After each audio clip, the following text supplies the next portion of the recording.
it's awesome.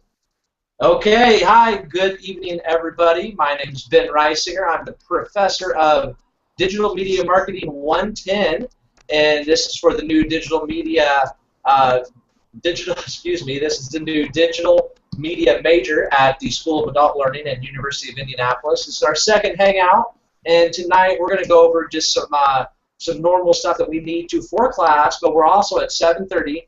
We have an absolutely great web mind that will be with us. Her name's Katie Vanderplug, and she's a K-Motion Design.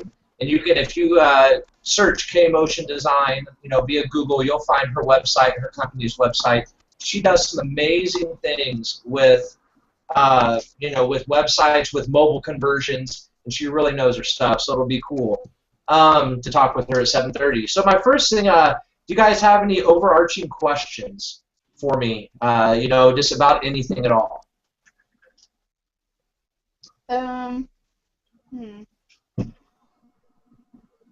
I'm just still basically trying to, I think I've got the hang of a few things that I've never done before as far as posting and checking in. It's just remembering to check in once I get somewhere, because I'm not used to doing that. But I'm trying to think which one. The Foursquare, okay, you want the Foursquare and the Swarm, but if you do one, does it matter if you do the other? The way you check in with that is you have to use Foursquare and Swarm. Used to be just Foursquare, but now they split into two different apps. So you have to check in via Swarm. But I wanted you to get into Foursquare a little bit, because Foursquare is where you get all your tips and your fun stuff. You get your specials that you might get a percentage off, or you get something free when you check in. So that's why I wanted you to download Foursquare as well, just so you could become acclimated to it a little bit and see what that is. And when we talk about that, I'll talk about some of the business uses that you can use for Foursquare with creating specials, creating ads, and things like that. So just use Swarm. That's cool. Okay. Well, I've done both, and I downloaded my. No, that's great. Please, check in on Swarm and then leave some tips if you'd like on Foursquare and things like that. And again, just use the hashtag like normal, and I can search those and I can find you guys. So no, that's a good question. Another thing was the LinkedIn. Yeah. I really didn't. I'm starting to get more applicated with that because I didn't know what really that all consisted of, but I just really haven't had a chance to get further into it.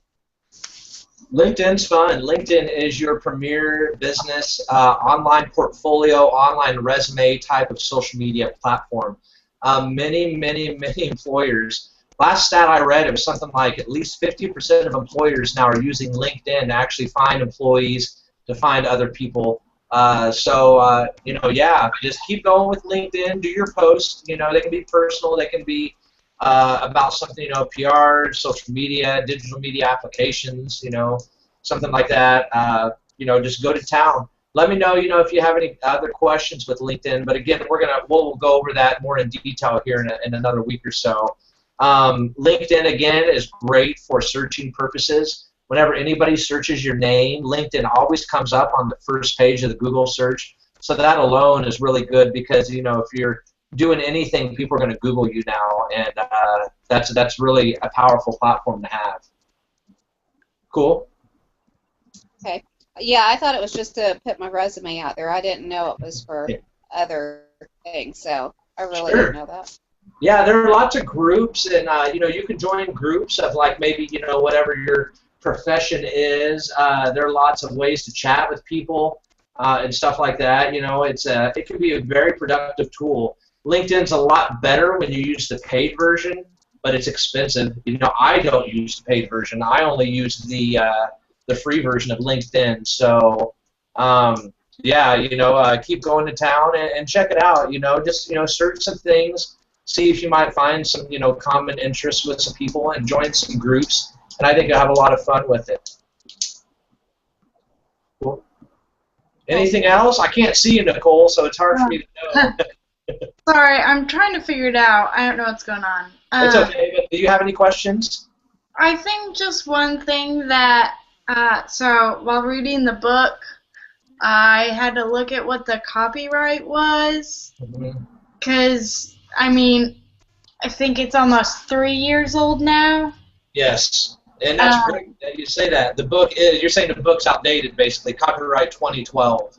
Yeah, I think it even said February of, yeah, first printing was in February 2012, and like, so that's just been interesting for me, like, as I read it, and it talks about SEO and doesn't mention anything about how like Google Plus plays a part in that. 'Cause that was after that came out, and it talks about how maybe one day in the near future, like a lot of people will get their news information via mobile, but right now it's kind of split, and it's just all that stuff has already changed so drastically. Yes, So, the book itself, again, when I was telling you guys about the book last week, it's just kind of a general overview, and that's a lot of the reason why we have class too. There's some really good things in the book, but you are absolutely right. There are some outdated things that completely happen within the book. It talks about some social media platforms later on in the book that don't even exist, like GoWallet and stuff like that. So, keep going. It's good that you made that, you made that connection that, hey, some of this stuff isn't the best. We're going to go over a little bit of the book. I'm going to show you some of the highlights of things, from your readings last week that I really think are still relevant and all that. So we'll go over the book a little bit, but that's a good call. I don't know. This book, I'll be honest with you, was given to me, and I was told I had to use this book this semester for this. But yes, I will absolutely probably be trying to find a different, more. I mean, it's so hard to use books with a digital media marketing class, Right. But we will update that. But no, thank you. I appreciate that. Anything else? that's kind of it for me. Everything else is going fine. Going good. Okay, cool. Wanted to let you both know I sent you a message inside the resources folder of ACE for the class. You will find a Word document with your handles and your blog URLs for both of you. If we had more people in the class, it would be with all of them.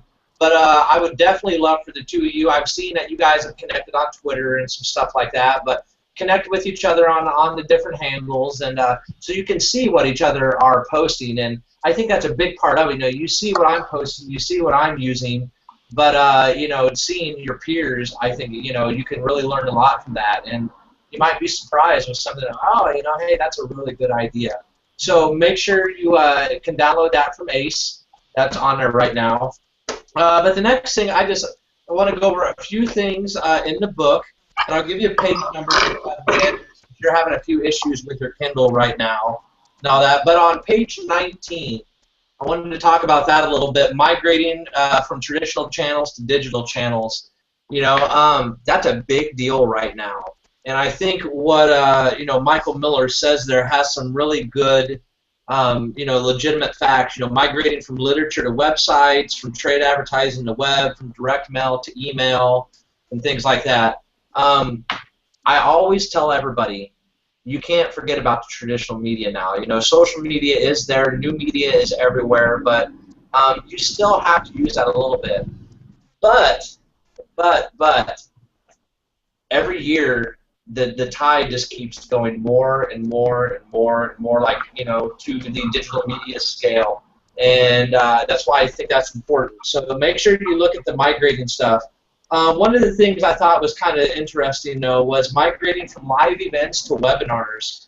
Webinars are cool. This could be considered a webinar, but it was interesting to me that, he talked about, consider all the live events your company hosts or attends, blah, blah, blah. It costs real money to send a small army of personnel and equipment across the country for these events. Why not think about, some of the marketing tools cost-effective in your arsenal? So, that's where Google Plus here can come in and be very, very effective.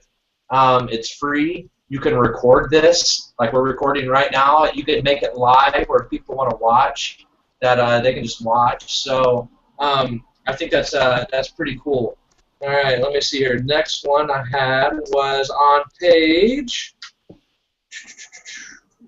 right here, page 33, where they're talking about hierarchy characteristics, organizational characteristics, and I just kind of wanted to touch base on that.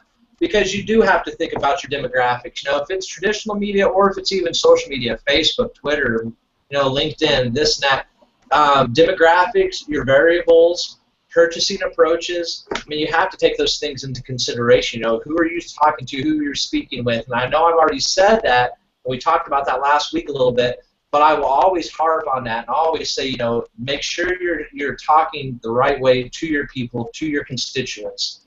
That way, you know, you're not acting like, hey, your voice might be a male voice, but you have a fully female, you know, demographic that wants to hear things a little bit differently than like a guy talking to a guy, vice versa.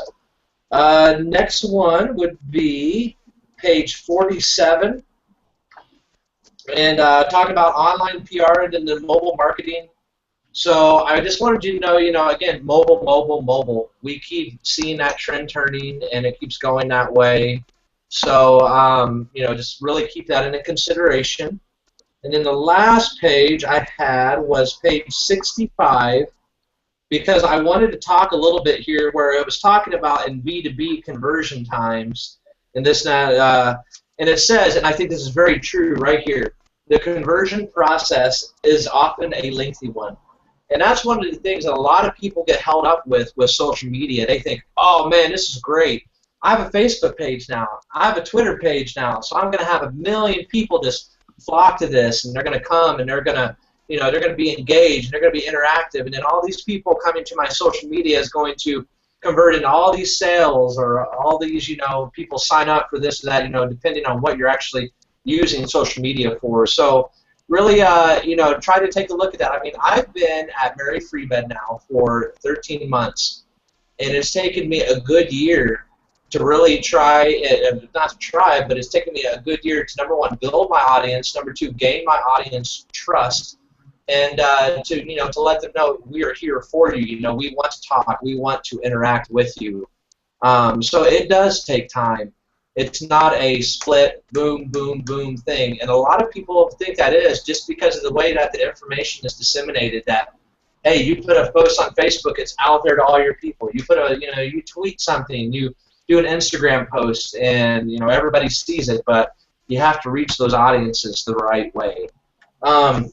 So keep checking it out. You have some more readings for this week, and let me know if you have any questions at all with readings. And Janet, again, you know, with your Kindle thing, I would suggest just trying to delete the app, try to, you know, put that back on, and then see where that's happening. It's weird that the book would just leave like that. Right. So I've never. Go ahead. I just actually downloaded the app to my iPhone, so I'm going to see if I can just get it through there. Okay. It seems to be more consistent than this Galaxy that I'm on right now. Does it? What version of iPhone do you have?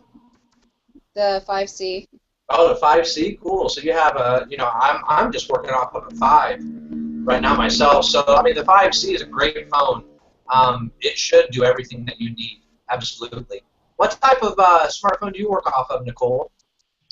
I have a Samsung Galaxy. Cool. Is it the 5? Yeah, the S5. The S5. So you got the new one that works off of the Droid platform. I like the Droid platform too, but for me it was just too easy to integrate everything with, and that's why I've stuck with the Apple, because what I have on here is on my iPad, which is on my Apple TV, which I can stream my music from any of them and this and that, so that's why I kind of stuck with that. But I'm telling you, that phone that you have, my brother actually has that phone. That is a smooth operating phone. I mean, do you love it, Nicole? Oh, for the things that, like, computer-wise, I'm a Mac person through and through, but for phone, I have to have a back key, so that's crucial, and I use Swipe for texting. So, like, with those two things and just, like, the navigation, it's so much more intuitive for me. So I like it a lot more. But then for things like the dumb hyperlapse and all that stuff, like, it's really frustrating when, like, you can't do any of that stuff. So yeah. It kind of stinks. For some reason, apps and big companies always seem to just want to make the iOS, Apple, iPhone app before they go to the Droid version for some reason. I think that's going to change a little bit, because Apple better have a very good, on September 9th, coming up just a week from today, actually, or 6 days from today, Apple is going to have a big announcement. And more than likely, everyone thinks that two things are going to happen at that announcement: the iPhone 6 and the iWatch, or whatever type of wearable tech that they go through. And finally, on that, we'll have the swipeable text stuff. I love to do that. I love to play with that. That's a lot of fun. Does that save you a lot of time rather than just having to, type out each one, that you can just, swipe and stuff? Yeah, it's more or less like texting in cursive, and I don't know. I like it a whole lot. It's also nice for me because I suck at spelling. So it's just like, oh, I think it's these letters, and it'll like automatically be like, oh, you probably meant this word. So. Yeah, that's cool. Right on. Yeah, the phones are smart, man. They are definitely smart. So there's the book. There's phones. Yeah, what's up, Janet? I wonder if what I have is actually could be used for a phone, because it's a Samsung Galaxy. That's what I'm talking to you through right now. Is it the Note? I think it is. Yeah, that's their tablet. So it's not a phone, but it's the Samsung tablet. Okay. Mm-hmm. No, good question, though. Very good question. Okay, let's just talk handles again. So you all have your handles. You have the resource that you can download from Ace. Again, and Janet, you do have your Instagram. You do have your Google Plus, just because they weren't under one that you had, but that's cool. Okay, let's talk your blogs now and your websites. Man, awesome work, you guys. I mean, they were cool. They were personal. They made you think a little bit outside the box. I like how you both kind of got the whole digital media incorporation into that a little bit and stuff. How did you feel about your blogs when you were writing your blogs? I mean, was it hard for you to do that? Was it easy? What did you think about posting on WordPress, if that was new to you? Nicole, you want to go first? I mean, how was the experience for you? I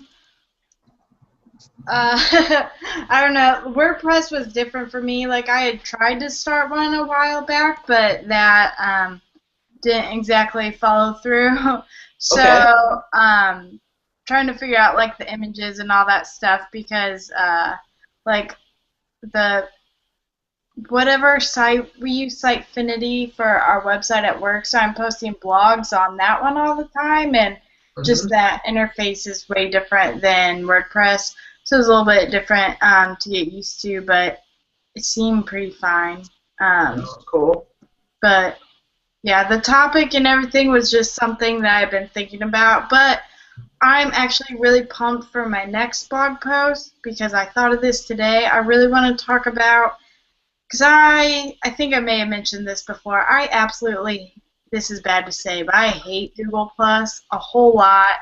I think it's terrible, and I want to write about how Google Plus is like the wicked stepsister, and Facebook is Cinderella. So we'll see how that goes. In my head, it's really good already. So. No, that's great. And, you're with a lot of people. A lot of people don't like Google Plus. They think, oh, Google Plus is just, the techie, digital people, communications people, this and that. I love it. Some people, again, like I said, they hate it. I don't know. Google Plus went through a big change about 4 months ago, and they admitted that Google admitted that they had screwed up a few things, and they hadn't done a few things the right way. And so I'm not sure. I really always thought that Google Plus would outlast Facebook. I always thought Google Plus was the Facebook of the future. I'm not quite sure if it is going to be that now, but we'll just have to wait and see how that goes and see where it is. No, but thanks. I like the theme you picked, Nicole, for your WordPress site. It's pretty cool. And Janet, you can go and see that. So right on. So let's go to you, Janet. Again, I liked your theme too. I like those bubbles that you had and stuff. You both picked kind of plainer themes, which I think is good because it puts everything down onto your content. So how did you feel about your first blog post, Janet? And I saw how you were busy, and then you said, and then I had to think about this. How did you feel about posting it and stuff? Well, first, I didn't make those bubbles. That just came about once that I got going, because I was still trying to figure out how to even get the post going, and then I thought I lost it after I did most of it. So that was kind of I don't know. Once I get going on something, I can really start going. I didn't know exactly what to talk about, so I just talked about how busy my week was and trying to, you know, put this in the midst of my crazy life. So, yeah, Sure. that's what I. That's cool. We talk about how you're learning this new social stuff. Try to talk, give me your thoughts, negative, positive. Let me know how you're adjusting to it and what you think about it. So that's great. I appreciate it. So let me tell you guys, I wanted to talk about WordPress websites real quickly and tell you guys what I would like for you to add to your sites. So you both have your sites. I would like for you both to have an About Me page. Okay, a page that just gives a little biography about you, what it is. Put a picture or a headshot or something like that of yourself up on your About Me page. Your about benreisinger.com. I have an About Me page, and you can see an example of what I'm talking about, because these websites are going to live beyond the 5 weeks of this class. And so you're building your content, you're building your website, you're building ways for both of you to be better optimized in SEO, for Google, for Bing, for Yahoo to find you out there. So having that About Me page is a very important part of your website, and that way people know, oh, okay, hey, this is cool. Nicole, I love this post about how Google Plus sucks and how Facebook is awesome. But who are you, Nicole? What do you do and this and that? So that's why I would like for you guys to please put an About Me page on there. And then the only other thing I would like for you to do on your WordPress sites is create one more page, and that can be whatever you like. I want you guys to kind of be creative, to play with WordPress, to see what it is. Again, if you go to my site, I have my blogs as a tab. I have a page that says my favorite pictures. I have a page that says my favorite videos, things like that. If you have a hobby and you want to talk about your main hobby, or you want to talk about something, but create one more page besides the About Me page. So that way you'd have your front page, you'd have an About Me page, and then you'd have a third page, which I'm leaving up to you, that you guys can figure out what type of content to fill that with. Now, the easiest way for me, I'll just explain this to you guys, and Janet, since you're working off of a tablet, I don't know, did you post your WordPress and everything from the tablet, or were you able to go to a computer or a PC or something? I did it from this tablet. From the tablet? Okay, cool. That's why I just had a hard time. I just wasn't really sure what I was doing, and things kept disappearing, or I'd have to go back to it. It didn't seem like real user-friendly to me, but then again, I've never done it before, so it just could be really me. No, I gotcha. Well, the reason I ask is the desktop version of WordPress is more user-friendly than the app for this or for this. The app is kind of restrictive. I mean, the app is great, and you can definitely post, you can add pages, you can do, whatever you want from the app. But if you go to it, sit in front of a computer, if you have a laptop or a desktop PC, something like that, go into your back end of your WordPress, go into WordPress.com. Then when you go to WordPress.com, in the upper right-hand corner, you'll have a thing for your username and password. Type those in, and then you'll see all of your options along the left-hand side of the screen. And you'll see media. Let me pull it up here just to kind of show, and the reason I'm talking about this is the back end of all WordPress systems are the same. So what I'm seeing and what I'm looking at is the exact same thing that you guys would be looking at. Nicole, how did you do yours? Did you post your blog via a computer? Did you post your blog via the app? Oh, I always do computer for that kind of stuff. Okay, yeah, right on. And you said it was kind of new, just going through the whole content management system behind it and stuff, right? Mm-hmm. Yeah. But did it get easier as you did it and you kind of figured it out and stuff like that? I mean, I'm still there. Yeah, I was looking at it right now to look at the whole adding About Me page, and I mean, I just feel like there's a lot of buttons on here and different things to click on, and so I don't know. I feel like I can get used to it soon, but it's still really new to me. So. New to you? Okay, well, I'm going to go over these buttons here on the left with you guys right now because there's really only like 3 or 4 that you use, and you really need to use a lot. So the first one up, don't worry about the store, but the next one will be the little pin, and it says Post. You got all posts, you got Add New, you got categories, tags, and then underneath Post you have Media, and Media is where you would upload a video, or you would upload a picture for things like that. Underneath that you have links. Underneath that you have pages. And then underneath that you have, what is it, comments?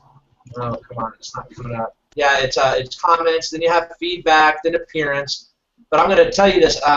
Really, the only ones you're going to use for this class would be the Post button, would be the Media button to add media, would be the Pages button. You guys are going to have to use the Pages button now to add this About Me page and to add your third page. And then Appearance. And Appearance is how you can, and it's how you got your little round bubbles and stuff like that, Jan, on your thing. That's your theme. That's your theme of WordPress. And you can change your theme at any time. If you guys go to mine, you'll see that it's got a big orange header and it's kind of plain. It has tan on the side. The links are gray and things like that. So, those 3 tabs are really the tabs that you guys will have to use a lot. You really don't need to mess with a lot of everything because the other tabs, because WordPress makes it easy and makes it kind of automated for you. So check those out. I think that would be cool. I'm sorry, I'm just sitting here reading my notes. What I got. Okay. So the one thing I want to tell you about WordPress too is, and this will help both of you with your websites themselves, are the widgets and the apps that you can download. If you go to the search function, if you're logged into WordPress.com, go to the search function. You can find thousands and thousands and thousands of apps and widgets that will do anything. I mean, from weather to pictures to having, if you look at my website, you'll see how I have my tweets on the right. I have my Instagram photos on the right, things like that. I mean, there are widgets for everything. But there's one widget that I would really like for you guys to download, and it's called SEO Moz. SEO space M-O-Z. And SEO Moz is what's going to help you. We're going to talk about SEO and SEM here a little bit later. That stuff is what will really help your website be found by filling out these special, I mean, it just lays it out for you. This is what we want your headline to be. This is what, your keywords can be for using keywords for, search engine optimization. But check out SEO Moz. I think you guys will be really happy with it. I use SEO Moz for my personal website, benreisinger.com. I use SEO Moz for my blog site at my work, Mary Free Bed. So for storiesthatmoveyou.com, which is my blog site through Mary Free Bed, I use SEO Moz as well, and I've had a lot of success with it. I can literally notice when I do a blog in WordPress, if I don't do the SEO stuff as well, I won't get as many hits. I mean, I can really tell, like if I fill out the headline, I fill out the description, I fill out what the keywords are that are relevant to the blog that I just wrote, it will definitely get picked up a lot easier. Sorry, excuse me. Okay, so have you guys been able to look at my website so you can see kind of the things that I'm talking about? Mm-hmm. Check it out, look at it. Janet, have you been able to see my site? A few of them. A few, but you've been. WordPress? Okay. I'm sorry? Are you talking about WordPress?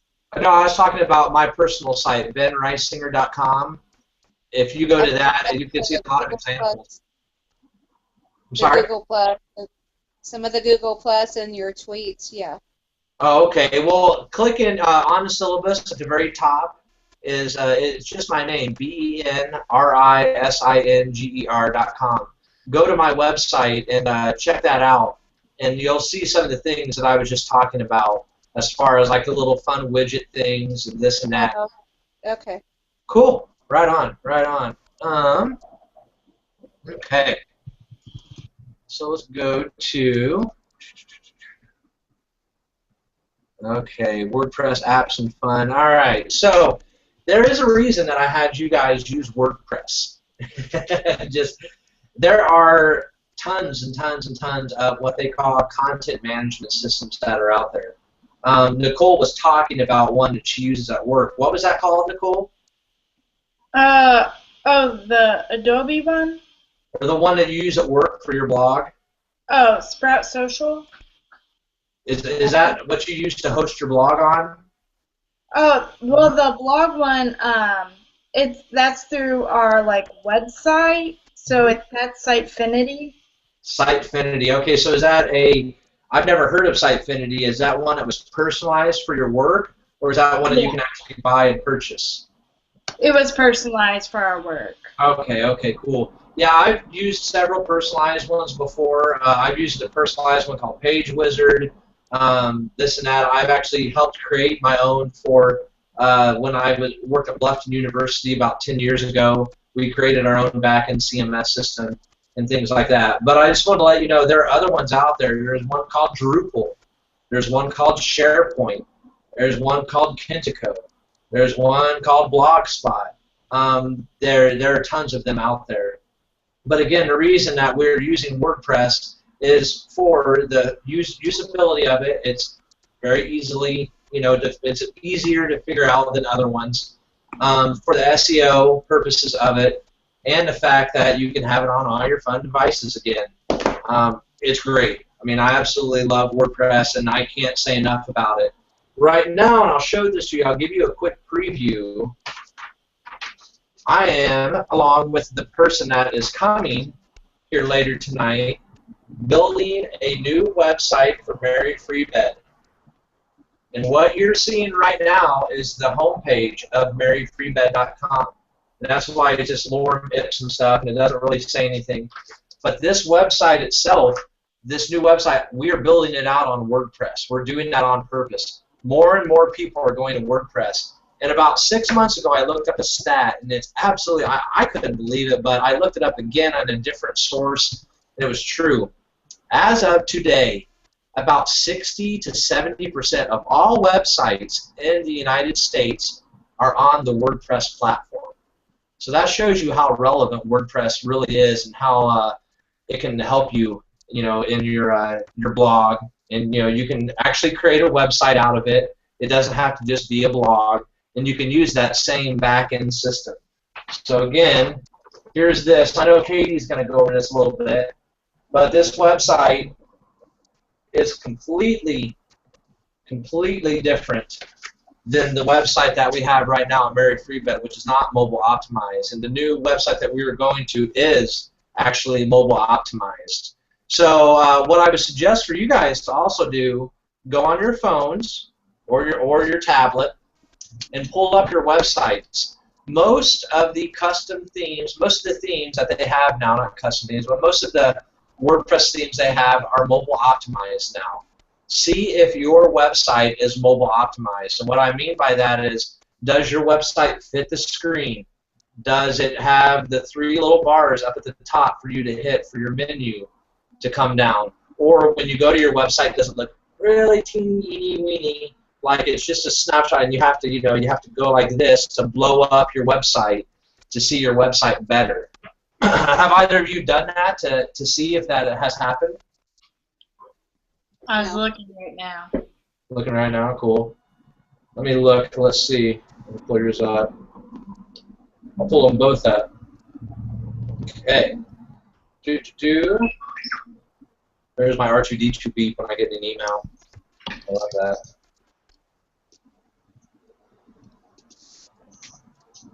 Okay.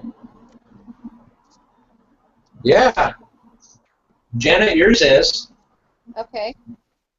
Absolutely. And Nicole, let me type yours in here. Nicole, what was yours again? Your URL?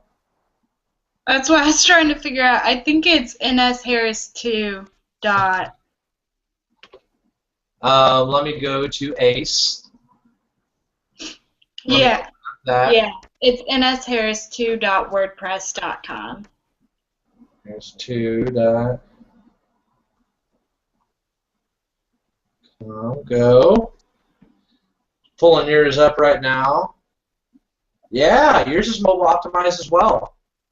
So kudos to you both. You picked good themes that that can actually. Okay, it's hard to see this, especially because your website is white. Can you see that? Yeah. See how that fits on the screen? So that's pretty cool. Right on. All right, congratulations, guys. That's awesome. That really is awesome. Okay, let's see here. So let's talk about, we're talking about CMS systems. We're talking about WordPress. Mobile. Do you guys use your desktops a lot? Do you use your laptops a lot? Or do you find yourselves migrating to your tablets and your phones more now? Nicole, do you want to go first?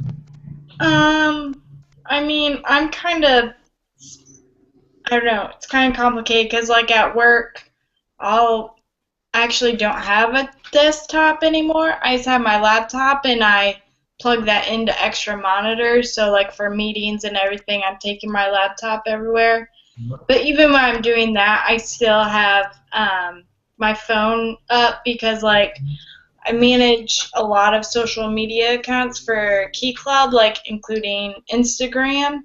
So things like that, I'm looking at that more so like on my phone and certain things like that. But I also like get Twitter notifications for Key Club on my phone, and even though I could go to twitter.com and like check those out or go through Sprout Social or something, like it's like I'm connected at all bases all the time. But at home, it's typically just my phone, unless if I want to do, like, if I want to search something like that, I'll use my phone. But if I'm actually trying to do something, accomplish something, buy something online, like, I'll definitely go to a desktop just because, like, it's easier to navigate around, it's quicker, even if you are using the apps.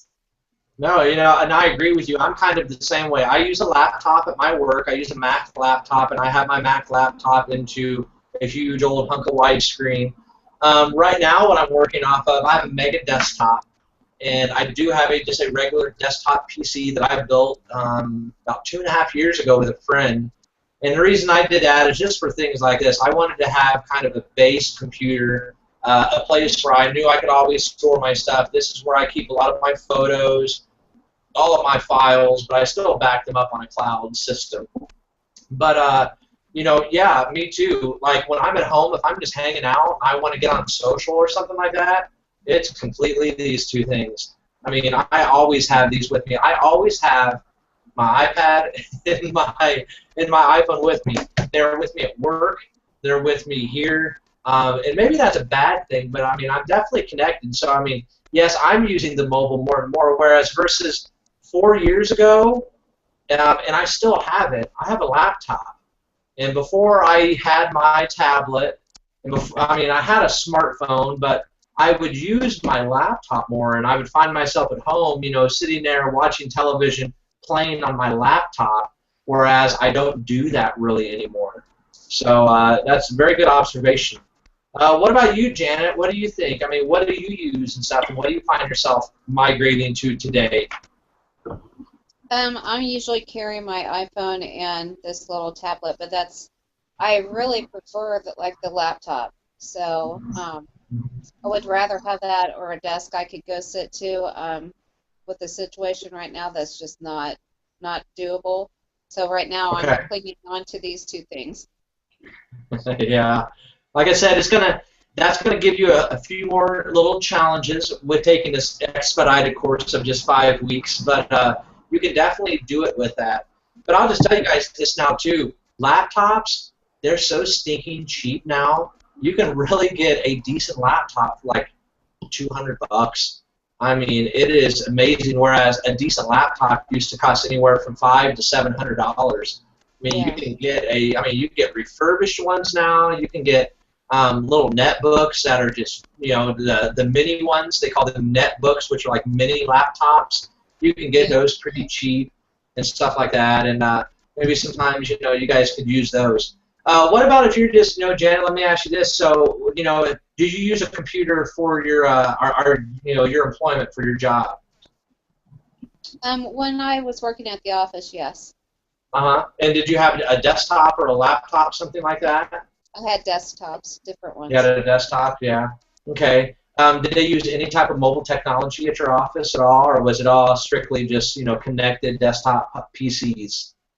No, everything was, it was just connected to the main office, so no. Yeah. Cool. Very cool. So if you're hanging out now, what do you find yourself in? Let me ask you this. Do you go more to your tablet, or do you go more to your phone if you're just looking something up, or let's say you're posting on social media for this class? Which one do you find a little bit easier to use yourself? My phone. Your phone? Really? Even though it's smaller? Why is that, may I ask? Is it because of the functionality, the operating system of it, or is it just because that's what you're used to picking up? Probably because I'm used to it, and I'm not quite used to the tablet yet, but I'm getting there. I've used it a lot over the weekend. Cool. You feel like, it's like, you're getting all this cool stuff now from your tablet. That's cool. The kids Right on. are like, what are you doing? And all your You were posting for class, right? That's cool. Man, you're hip. I found it funny that the whole tweeting thing, and they're like, well, we do 25 to 30 posts of tweets in a day, and I was like, really? Hey, well, I'll tell you this, and this is why I started you guys off at 25 to 30 posts a week and this and that. I post 20 to 40, maybe 50 times a day. I mean, it just depends on the day. It depends on what I'm doing. It depends if I'm somewhere and I really want to push this out, or if I'm looking up stuff. I mean, I think today, I have to count and see how many, but I know today I've done at least 20 tweets today. And that's why I said, right now it feels, in your second week, especially last week, you were saying, oh man, it feels so overwhelming that I'm doing all these posts, but it kind of, you get used to it more. It becomes more fluid, and it doesn't take as much time to do. So let me count up here. Let me see how many I've done today. What about you, Nicole? Well, I think one thing that is different about organically tweeting 20 times a day and tweeting for this class, like using the hashtag DMM110, like, Yeah. I'm not okay, like, tweeting something funny to my friends and then using a completely irrelevant hashtag, and that's what I think I struggle with, especially on Facebook, like, when it's like on Instagram, like Instagram is made for irrelevant hashtags, like no one cares about that. But on Twitter, I feel like the hashtag either groups liked content together, or it groups, or a hashtag is used as like a punchline, like today is the best day of my life, hashtag just kidding, like something like that. Or like if you're at a conference, like when we have our Key Club International Conference, there's a hashtag for that hashtag. So everybody can see what everybody else is doing, right? Yeah, so like for this class, I think that's why I struggle with, because when you say it's like 50% needs to be like content focused, half doesn't have to be, but then that's really confusing when they click on the hashtag and it's like, wait, some of this seems to be about digital marketing, but some people are just like talking about their haircut today, like. Sure. Well, I'll tell you this, and again, when we were talking about this last week, you make a good point, but I do it for a reason. I do it so you guys can see what other people are doing. I won't lie, yes, it is. You use the hashtags because that is the easiest way for me to track you guys, rather than having to go into each one of your handles separately and counting up, blah, blah, blah, how many posts have you done. I can just type in the hashtag in my system and find those things out. But again, it's all about doing a mix. I think people really should do a mix of personal and professional. But again, you said your audience that you had on Twitter, you thought just wouldn't like it at all, and that's why you did your, you did a separate handle. And I actually really like it. Indie Get Social. I think that's a cool little Twitter handle. Kudos on that one. I think that's fun. I don't like underscores in Twitter handles. I don't like numbers. Numbers are okay, but if you can just have one straight, as small as you can get it, word, that, in my opinion, is really what you should use for your Twitter handle itself. Yeah, I hear what you're saying. You know, it would be different. I'd say this: we kind of have a small class. In a larger class, it's a lot more, I mean, kind of fun to see the content because, I mean, you see tons of content, tons of content. I'll give you guys another hashtag. I'm also teaching right now at IUPUI, and the hashtag we use for for all of their posts is hashtag J360. So search J360, and I think you might be really surprised. I mean, you'll see those guys talking about personal stuff, this and that, you know, talking about digital stuff, but that might help, you know, put it more into perspective for you. It's cool. Right on. So, any questions? While we've been sitting here just chatting this, you know, we kind of went from mobile to Twitter to hashtags a little bit. Nope, but I was able to download my Kindle and the book on my iPhone. Oh, yeah? It worked on there just fine? Nice. Yeah, and then I was able to figure out what my handles were for the two that was missing, so I can send that to you as well. Oh, no, that's cool. That's cool. Just send it. Yeah, that's fine. I mean, we'll get them on there, and just send me a private message, and I'll add them to the handle sheet that's under the resources in ACE for you, too. Yeah, absolutely. Okay, let's see here. So let's talk more about mobile. I really think, I mean, I don't think, I know, I mean, mobile is the future. I mean, it really, really is the future. I don't know if I told you the stat that in 1 year we've gone from 15% mobile on maryfreebed.com to 45% mobile. We've seen a 30% increase with these bad boys. Mobile technology is only going to continue to get enhanced and enhanced and enhanced. You know, you see wearable tech now. Have you guys seen that? You know, Samsung has the wearable watch and stuff, and I really think that Apple's going to come out with an iWatch here, hopefully, knock on wood. But mobile technology, and I think a lot of it has to do with just information dissemination. People want to know things faster than they ever have. People want to know what's going on at a split second. And it's just, again, you can take it with you everywhere. I absolutely, positively love it. That's why you see the laptops getting cheaper and cheaper and cheaper. And that's why you see desktops. Honestly, it is hard to find a desktop computer if you're not in an electronics store. If you go to, like, you used to be able to find desktop computers at, like, Walmart and Meijer, things like that. Now you can't find those things. I mean, more and more they're slipping away and they're leaving. Even Best Buy, if you go to some techie stores, Best Buy itself does not carry as many desktop computers. I mean, most of the things you'll see there are laptop-based, but there's still a need for desktop computers. Designers, people that design websites, people that design, you know, are like graphic designers and designing posters, brochures, books, things like that. They like the power, and they like, you know, just like I like my base computer sitting here and working, you know, at my desk in my office, and, you know, I know that, hey, everything's set up, and I just have to hit on and start, you know, and enter in my password. Whereas it might not be as easy for me, and that's the one issue with mobile, and that's what you're feeling right now, Jan, a little bit. The applications, the user friendliness of mobile is getting better every day. I mean, absolutely, positively. You know, websites are figuring it out, apps are figuring it out. That's why you always, you know, if you have your Facebook app, your Twitter app, that's why you always see these updates, because they know they need to make them better, you know, and that will just continue to happen. So, I mean, mobile is just here to stay. I don't know if there will be a day when desktop computers will be gone, but, I mean, there very well could be. I'd love to fast forward 10 years from now and see what happens in a decade with, you know, just technology and computers, and see where mobile technology has gone. You can't miss it. You have to really keep going with it, and it's a lot of fun. You guys got any questions about mobile? About, you know, any, you know, types of devices or apps, or, you know, how do I make this mobile at all?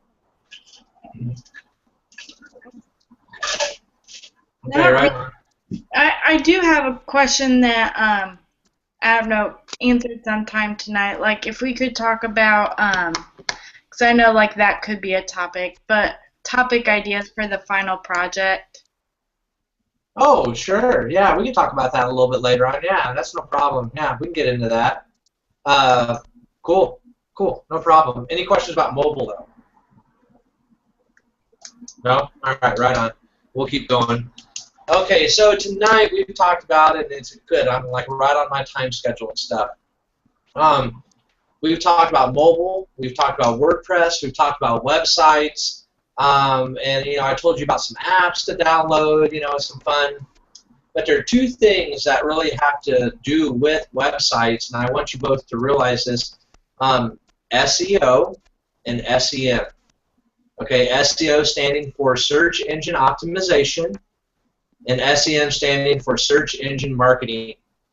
Now, a lot of people kind of get the two confused, all right? And I want to make sure that, you know, the two of you understand what exactly is the difference between search engine optimization and search engine marketing. Okay, so we'll start with the first one, the one you've probably heard more of, SEO. SEO, search engine optimization.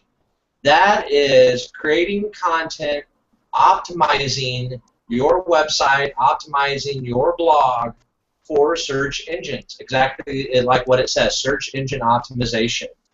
A good thing that people use, and some people think that this is dead, but I still think it completely works, is what's called the rule of threes.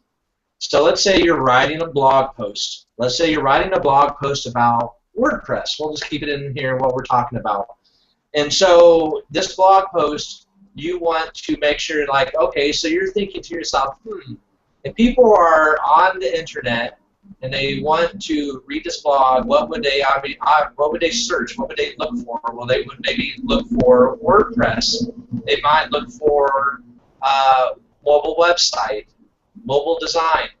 So there's a thing called the rule of threes. And what the rule of threes is to somehow get that keyword into the header of your blog, the body copy of your blog, and then also what's called the keywords for your blog.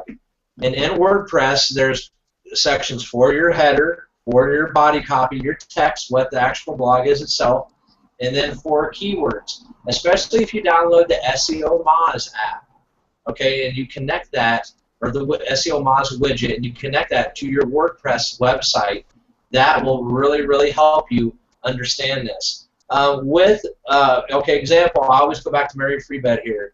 Okay, with Mary Free Bed, I have a series of about 8 to 10 keywords that I put with any blog that we use, because I'm thinking, okay, people, if they're coming to the Mary Free Bed blog, and the Mary Free Bed blog's URL is storiesthatmoveyou.com. Again, that's storiesthatmoveyou.com. So if people come to that, and let's say I'm doing a patient story blog, a blog about a patient that has had a spinal cord injury, and they came to Mary Free Bed for rehabilitation. So in that blog, I'll have my core 8 to 10, and like my core 8 to 10, one of them is Mary Free Bed, one of them is rehabilitation, one of them is Grand Rapids, one of them is West Michigan, because this is in West Michigan. One of them is Ask for Mary, because that's the overarching hashtag that I've created for Mary Free Bed, things like that. And let's see, like what else is there? Rehab, I also use Rehab. I have to think about it on the fly here. But you guys get what I'm saying here, how I have my core tags, my core keywords that I use with it. But since the blog was about spinal cord rehabilitation, I might use spinal cord. I might use SCI, which is for spinal cord injury. I might type out the word spinal cord injury as, you know, and put them in parentheses. That way it's like people searching spinal cord injury. This might come up. So that is your search engine optimization. Again, and it has strictly to do with websites, okay? Yes, your keywords and things like that get picked up. Let's see here. Okay, I thought that was somebody. We have a viewer. Maybe that's Big Bob Birchfield, hopefully. But basically, I kind of lost my train of thought. What was I talking about? That's SEO. Yeah, SEO. So I cater my keywords with my blogs, again, you know, and I would ask you guys to do the same. So since you're taking a digital media marketing class, maybe one would be digital media. Maybe you always use social media as a tag, new media as a tag, WordPress as a tag. The sky's the limit. You know, maybe you can create 5 or 6 core hashtags, but then like Janet, for your first blog, maybe you would put life, maybe you would put your name, maybe you would put, you know, weekends. And Nicole, for your first blog, you were talking a lot about the Ice Bucket Challenge. Maybe you would use on top of your core keywords Ice Bucket Challenge, you know, hashtag Ice Bucket Challenge, hashtag ALS Ice Bucket Challenge. Maybe you would just use ALS, or maybe you would use Lou Gehrig's disease. And then that way, that kind of personalizes it, helps the optimization of your blog itself for search engines, thus search engine optimization. Okay, so you guys get that so far? Yes. Right. Yeah? So, I mean, the main thing is what you're trying to do is when somebody pulls it up, it's going to be the first things that's going to show up on the search engine, and you want yours to be furthest to the top. Is that what you're getting? The whole point of search engine optimization is it is a well-known fact, and I know maybe you guys do this. When I Google something, I'll never go deeper than 4, maybe 5 pages. But the average, I think I'm going to sneeze. Excuse me. Woo. Woo. Bless you. Bless you. Excuse me. That's what happens. I'm up here in Michigan, and for the first time since I was in college, I don't have air conditioning, so the windows are open. And man, I tell you, it makes my allergies go nuts. Woo. Okay. So yeah, search engine optimization. Most people don't go more than 3 pages deep on Google. So your plan always is, that's your ultimate goal, is always get on page 1. Page 1 of Google. That way when somebody Googles it, you're there, you're in the top 10, because Google puts 10 on there, and you're like, oh, that's great, but that's why you use these keywords and stuff like that. So there's your search engine optimization, and that's the most kind of layman's terms, layman's way I can explain that to you. Now, here's where it gets a little tricky and confusing, and this is where Google really gets you and stuff, which is your SEM, your search engine marketing, or I like to call it now, pay to play. So search engine marketing, is basically you are creating keywords, and you are creating keywords for your website or your blog site, and you're using a service called Google AdWords.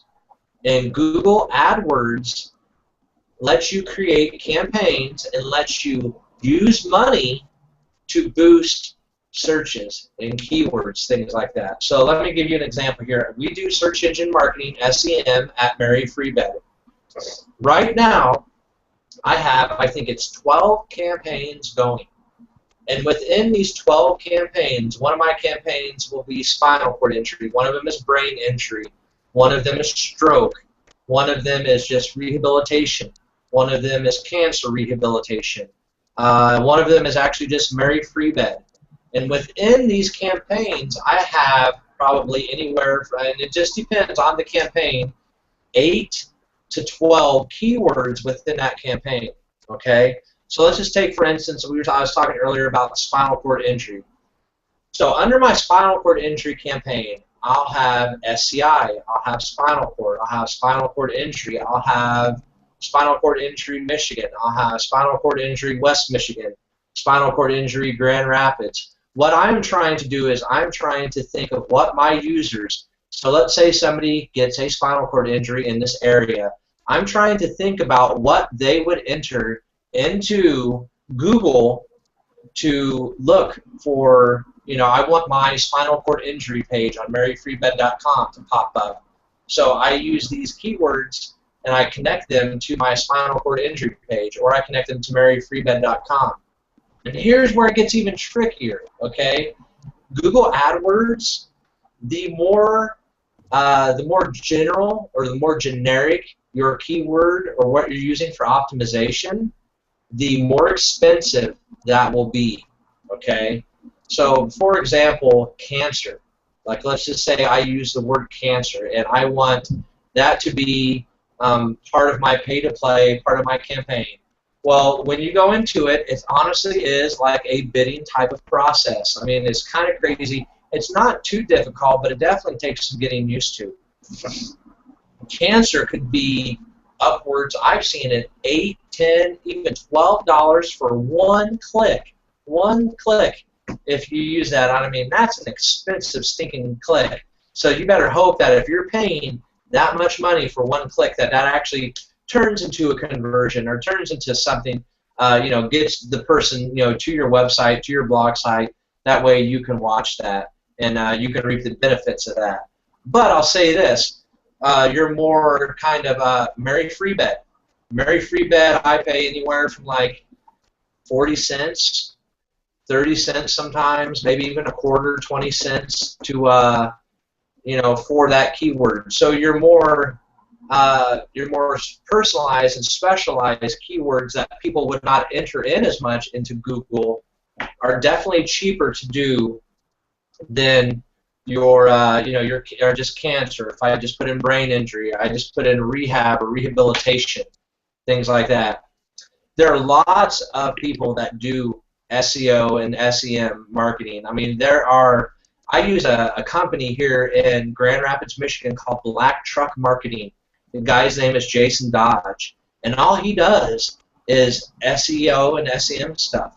I mean, that's his flat-out expertise.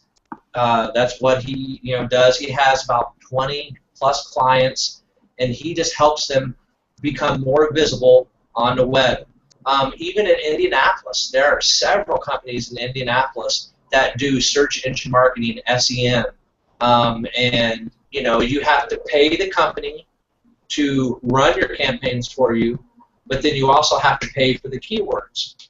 So I'll tell you this, general, it just depends on what your budget is. At Mary Free Bet, I'm very blessed, and they give me around $1,000 budget every month. So I have $1,000, and I spend that. I usually spend easy $850 to $1,000 on my keywords. Okay, and I take that $1,000 and I can say, okay, for my spinal cord injury campaign, you can use X% of this. For my brain injury campaign, you can use X% of the $1,000. For my Mary Free Bet campaign, you can use X amount of this. That way, it kind of helps you cater to what you want people to watch, what you want people to go for, and what you spend your money on. Because I'll tell you again, let's say you're using the keyword cancer or just like spinal cord or spinal cord injury, you can blow through your budget, boom, just like that. I mean, just like that. But the nice thing about it is it's a CPC campaign. And what I mean by CPC is, I mean cost per click. So I might show up, and you guys, it used to be the yellow box on Google, but now it just says ads, and it's always the first two. When you search something, it's the first two search queries that you have.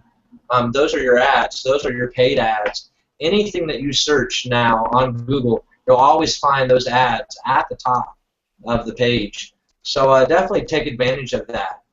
Nicole, does your company, since you have a blog site and website, do you guys do anything with campaigns or search engine marketing? Not really. Just because we are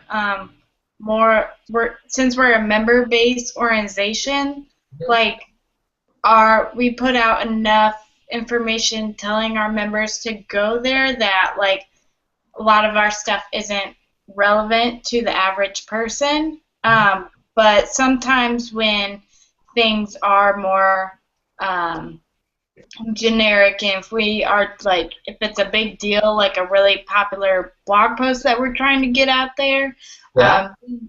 Then in that case we will do a lot of that kind of stuff.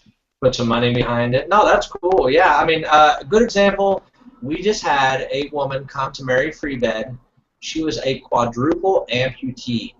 She went in for a routine procedure at another hospital here in Grand Rapids area, she got sepsis of her blood, and sepsis is when your blood gets infected. And when your blood gets infected, that's a very, very bad thing because your blood goes throughout your whole body, and it starts shutting down your organs, your muscles, your tissues, things like that. The only way to save her was to amputate. What they did was basically they rerouted her blood to her vital organs and her core, and they amputated both of her arms and both of her legs. Okay? It was a huge story around here. It actually got picked up by the Associated Press. I spent more money, like I actually created a small mini campaign on our SEO or on our SEM stuff, you know, just with her name. Her name is Pam Bushley, quad amputee. I spent more money on social media platforms to boost it. I spent money on Twitter. I spent money on Facebook. I spent money on LinkedIn to actually get that out. So that's a good thing. You know, that's a very good point, Nicole. Like if you don't have, you know, I work for a mid-sized to small, large organization. You know, if you're a smaller non-for-profit, you don't have those type of funds. So yeah, absolutely. You know, you might want to just look at it as a per, you know, just per, you know, time, you know, just whatever is happening. Like if it's something that's very big, something that's noteworthy that you really want to get out to the masses, you know, just look at it on a, you know, situation by situation basis. Jenna, have you ever messed with any of this type of stuff, or is this all kind of new to you? It's mostly new. Yeah. Except for the classes. What do you think? Is your head swimming? I'm sorry? What do you think? Oh, excuse me. Is your head swimming with it? Because I know sometimes it can be a little overwhelming when you first learn it. No, and I've had some of Bob Birchfield's classes before, so we've talked a lot about some of this stuff already. Like Cool. when we had a class where we had to create a website, so I mean I kind of did everything the basics. We didn't go real deep into it, but it was enough to give you a start on it. Yeah, and that's kind of what this is. Again, this is an introductory class, and being a expedited class of 5 weeks, you know, we kind of just hit the surface of everything, you know, with that. So cool. So there's SEO and SEM. It can either be your best friend or your worst enemy. I mean, really, it is amazing. It can take forever for you to build up a good, I mean, it took me a good 6 to 8 months to build up a good brain injury and spinal cord injury campaign where I wasn't having to spend that much money with Mary Free Bed. But I'll say this, if you have these campaigns running and you do this, you neglect them for a month or two, you can drop like this. It takes forever to build up, and it's a slow burn building up, but you can lose all of your validity and you can lose all of your search engine marketing, you know, clout. I mean, just, you know, like that. So it's a complicated thing.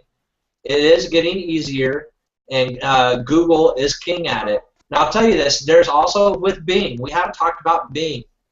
Bing is Microsoft, and Bing is kind of a contender. I mean, it's got kind of a neat interface if you've ever searched anything, gone to Bing.com. I know Bing really, Microsoft had hoped by this point that people would be, oh, go Bing it. Let's Bing it. You know, how people say, just Google it and stuff like that. But it really hasn't happened. But Bing has AdWords too. That's one part where I just haven't wanted to spend the money on and go into Bing because I look at our traffic. People search us 95% on Google and only like 5% on Yahoo, Bing, and other search engines like that. So, I mean, Google really is king. And here's another great statistic. I think it's 90% of the revenue that Google makes is off of AdWords, is off of these search engine marketing campaigns. I'll just say this. Think about it. Think about all your major brands. Think about everything around your house you have, all the food you eat, the cleaning brands, your TVs, your electronics. All of your major brands do SEM, and they're all competing, with their other brands that are their competition. So it is here. It's here to stay, and it really isn't going anywhere at all. So there's SEO and SEM. We're getting about to the time where I'd like to take a break. But Nicole, let's talk real quick here before we take our break. You wanted to chat about your final project, the web video, and some ideas and things like that. So, Yeah. you know, do you have anything, or you know, do you kind of want me just to spout out some ideas? You know, what are you thinking here? I mean, I don't have any ideas. I didn't know if you could give me some suggestions of good ones that you've seen in previous classes or Sure. ones that you may like to see. Sure, no problem. Two things for you to see what some of my former classes have done. Again, this is the first DMM110 class, but I've had other classes through other schools do final web videos. So if you go to YouTube, and you search the hashtag J360, and also search the hashtag J560, okay, you will see videos from last year. Last year was my first year teaching, from my students at IUPUI. Okay, I mean, it was all over the board.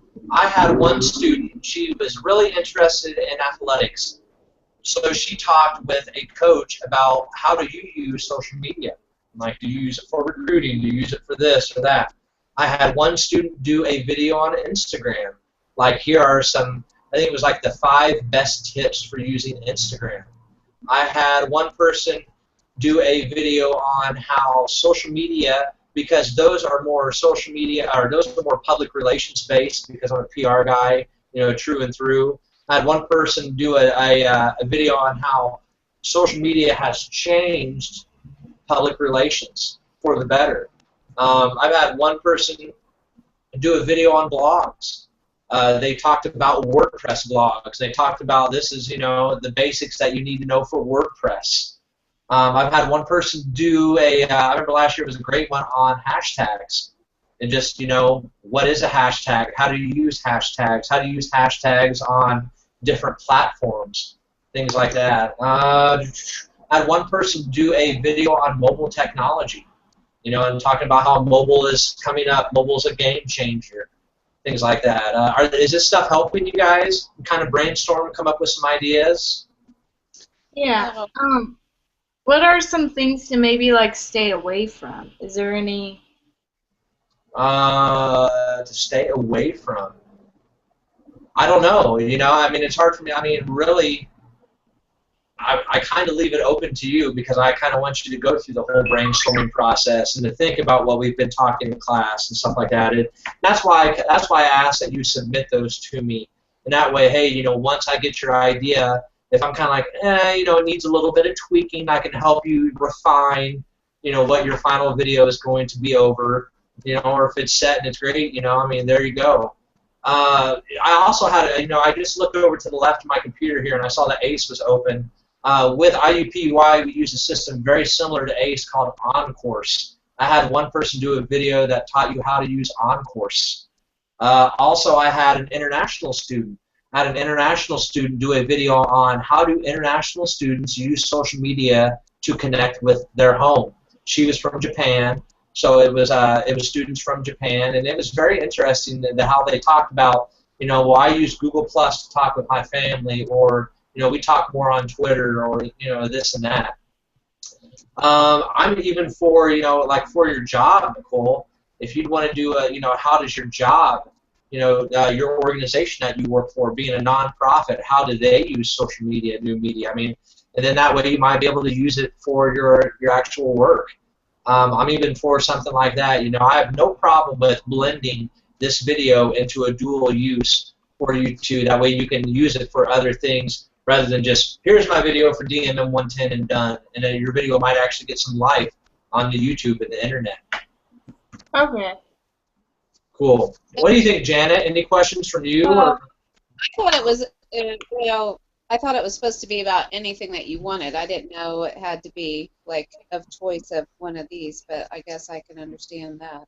Well, I just asked that it's, you know, the class is digital media management, so it doesn't, I mean, does something digital, something, you know, mobile, something new media, I really kind of leave that up to you. You know, you're a big tablet user. Maybe you want to talk about your tablet, give an overview of your tablet.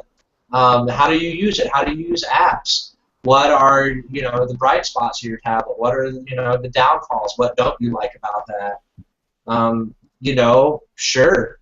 You guys both have, or no, Nicole, you have a Droid. Janet, you have an iPhone. I mean, you might be able to do one on how does it, what's the difference between Droids and iPhones, or what do I like better about that? There you go. There's another one out there. Are you guys getting it? Are you thinking it's cool a little bit? I mean, does this help? Yeah. Yeah. Yeah? Okay, cool. Right on, right on. Well, we do have one viewer. I think it is Bob Birchville. I hope it is because I sent him the link. But it's 7:18, and at 7:30 we're going to come back with Katie Vanderplug of K-Motion Design. So I'm going to stop the broadcast here and take a quick break, and I'll see you guys back.